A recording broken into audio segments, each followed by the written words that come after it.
the one, the only, Beitzah.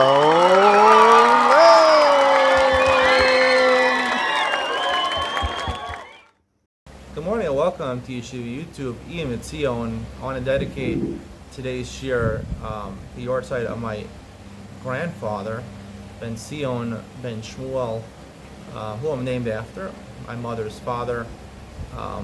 It's his yahrzeit, Gimel Av. So it's the second time I've dedicated a shir. I dedicated a shir a long time ago to my young childhood friend who died tragically at the age of 39. This is in memory of my grandfather. I'm named after him. I carry his name. I bear his name Beitzah, and I also have his Kiddush cup, which I use every Shabbos, which is engraved the name Beitzah. So it's definitely a connection. Besides being my grandfather, we also share a name. So this shir should be in his memory, Aliyas Neshama. I want to talk about Mishnah Beitzah over here. We did Beitzah Perek Aleph, Mishnah Beitzah and Gimel. Mishnah Beitzah talks about the concept of shechting an animal on Yontiv. You're allowed to shecht an animal on Yontiv. It's a chaya or an oaf, a wild animal, a deer or a bird. You have to do kisei adam. You have to cover the blood. Now, what's the problem? The problem is that you have a shovel in the ground, but you have not taken the dirt out of the ground. After I shecht the animal, I'm going to have to cover the blood.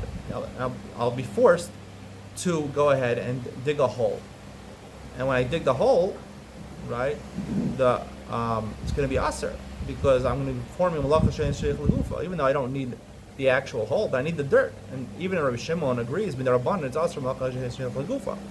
Nonetheless, Chazal allowed you to do that according to Beis Shammai. It said shech the animal, proceed and shech the animal, and do the malacha she'ein sheich legufa afterwards. Now, that's according to Beis Shammai. Beis Hillel says you're not allowed to do it lechatchila. If you did it b'di'evet, if you didn't listen to Chazal, or you just did it by yourself, then you could violate the Rabbanan malacha she'ein sheich legufa and cover the blood. But lechatchila, you're not supposed to.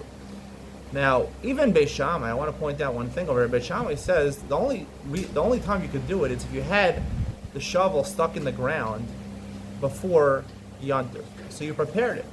You prepared the dirt. But to stick a shovel in the ground on Yontif, not only do you violate malacha she'ein sheich legufa, you also violate muksa over here, because you did not prepare the offer mibod yom. The dirt is not prepared mibod yom.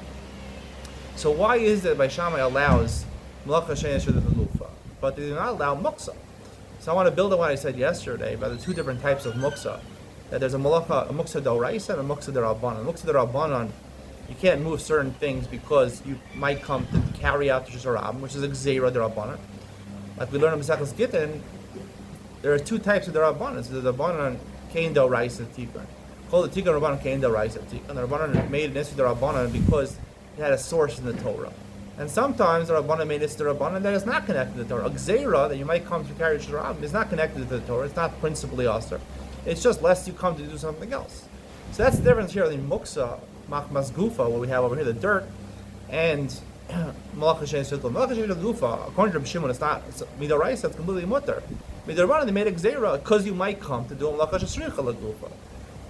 However, here, and that was allowed according to Beis Shammai afterwards, because there's a lesser d'rabbanan. It doesn't have an ikar in the Torah. However, when we come to muksa, the dirt, right? We mentioned, right, there's a type of muksa which is klisha malachtalis, or like a hammer or something like that, which could be used to crack open a walnut, but you principally use it to knock in nails.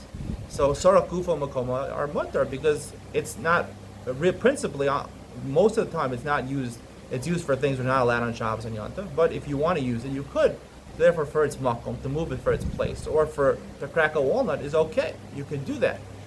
That's not muksa machmas gufa. Dirt is called muksa machmas gufa. We learned yesterday in the Mishnah that by the Beitzah shenolda b'yom tov, right? If it was a Yontif that fell after Shabbos, the egg was prepared in the womb of the hen, right? Even though it was b'yedei shamayim, it wasn't a person pushed it away b'yadayim. Nonetheless, dachi b'yadayim was pushed away b'yedei shamayim. That's considered dachi b'yadayim.